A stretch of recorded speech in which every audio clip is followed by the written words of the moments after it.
Kemudian ma'asyarul talibat rahimani Allah wa iyyakum. Poin yang kedua yaitu yang terkait dengan al-ahkamul khamsah. Hukum-hukum yang berkaitan dengan amalia seorang hamba. Di halaman 30 dari kitabnya, al-muallif rahimahullahu ta'ala mengatakan di poin pertama, al-ahkamu khamsatun. Hukum itu ada 5. Maksudnya,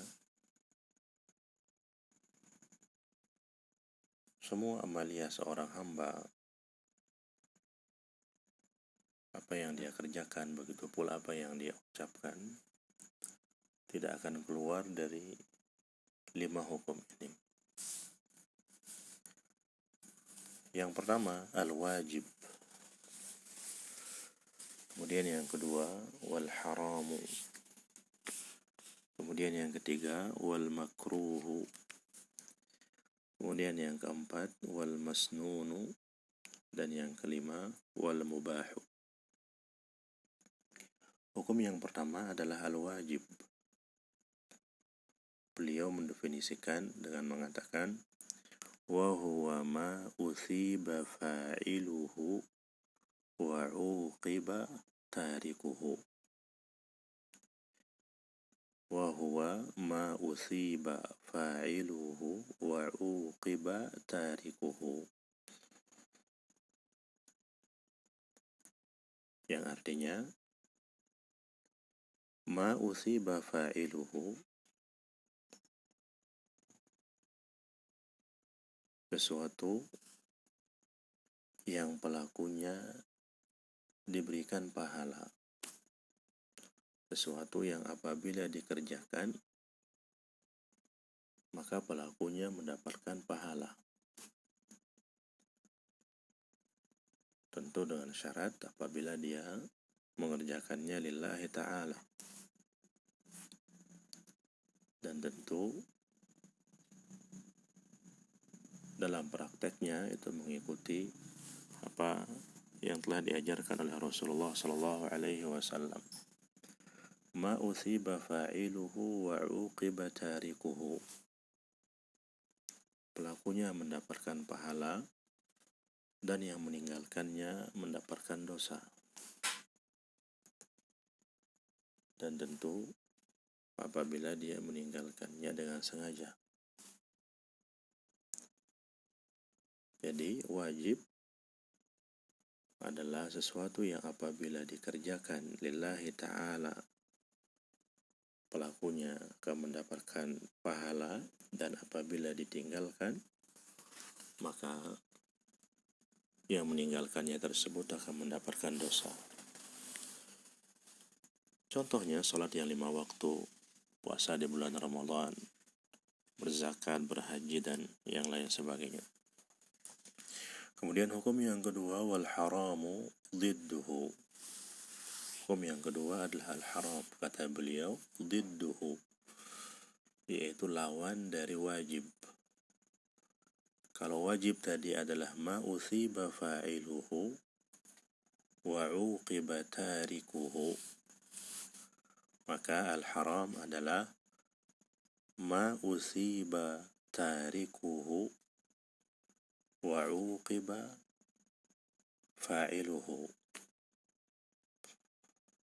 yaitu sesuatu yang apabila ditinggalkan karena Allah maka akan mendatangkan pahala, dan apabila dikerjakan, dilanggar, maka akan mendatangkan dosa. Atau dengan ungkapan yang lain, apabila dikerjakan dapat dosa, dan apabila ditinggalkan karena Allah dapat pahala. Contohnya seperti membunuh, minum khamar, berzina, dan yang lain sebagainya. Kemudian hukum yang ketiga adalah al-makruh. Definisinya kata beliau, ma uthiba tarikuhu wa lam yu'aqab fa'iluhu. Ma uthiba tarikuhu wa lam yu'aqab fa'iluhu. Apabila dikerjakan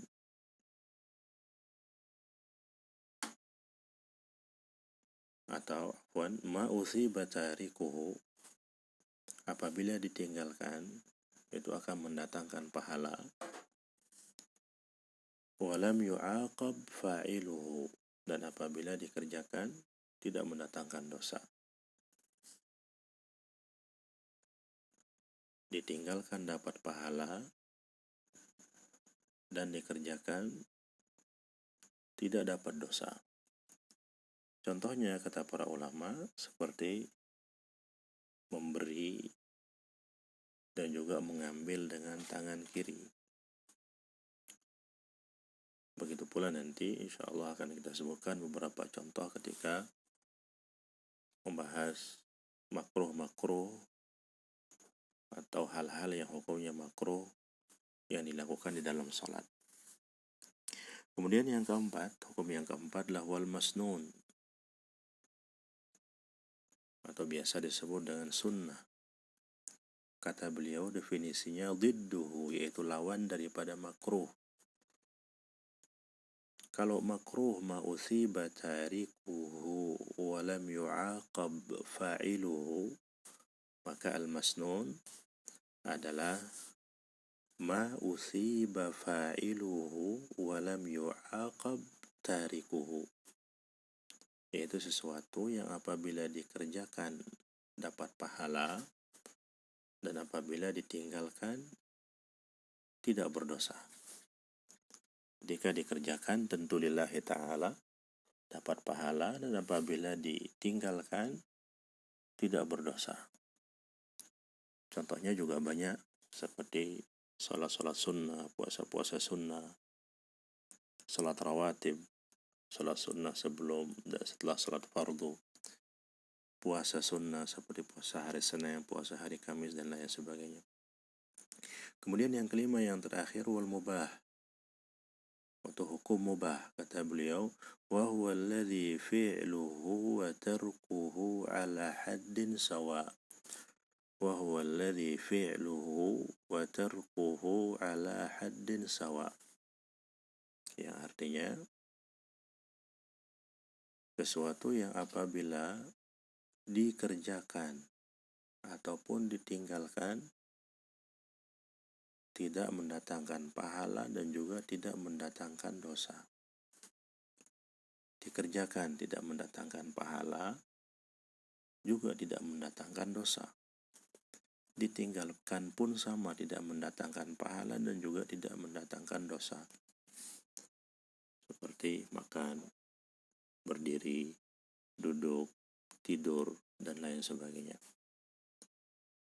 Nah, inilah ma'asyiral thalibat, hukum yang 5. Jadi semua amalan, amaliyah seorang hamba ataupun juga perkataannya tidak akan pernah keluar dari 5 hukum ini. Kemudian yang terakhir di poin yang kedua, di situ di halaman 30, al-muallif rahimahullahu ta'ala mengatakan, wa yajibu 'alal mukallafi ay yata'allama minhu kullama yahtaju ilaihi fi ibadatihi wa muamalatihi wa ghairiha. Wa yajibu 'alal mukallafi, wajib atas setiap mukallaf, ay yata'allama minhu, untuk belajar fikih. Jadi haknya di situ kembali kepada fikih. Wajib bagi setiap mukallaf, orang yang berakal, orang yang baligh, untuk mempelajari fikih kullama yahtaju ilaihi fi ibadatihi wa muamalatihi wa ghairiha, yaitu segala yang dia butuhkan, baik dalam ibadahnya, muamalahnya, dan lain sebagainya. Apa yang menjadi kewajiban kita kepada Allah Subhanahu wa ta'ala itu wajib untuk kita pelajari. Seperti bagaimana kita salat, bagaimana kita berpuasa, bagaimana kita berzakat, bagaimana kita berhaji.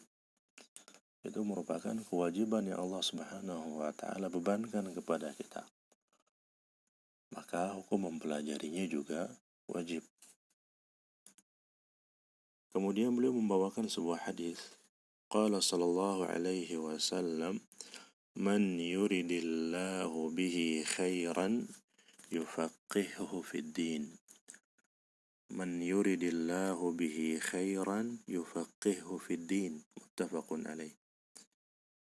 Sabda Nabi kita sallallahu alaihi wasallam, barang siapa yang Allah inginkan kebaikan baginya, maka Allah akan pahamkan dia dalam masalah agama.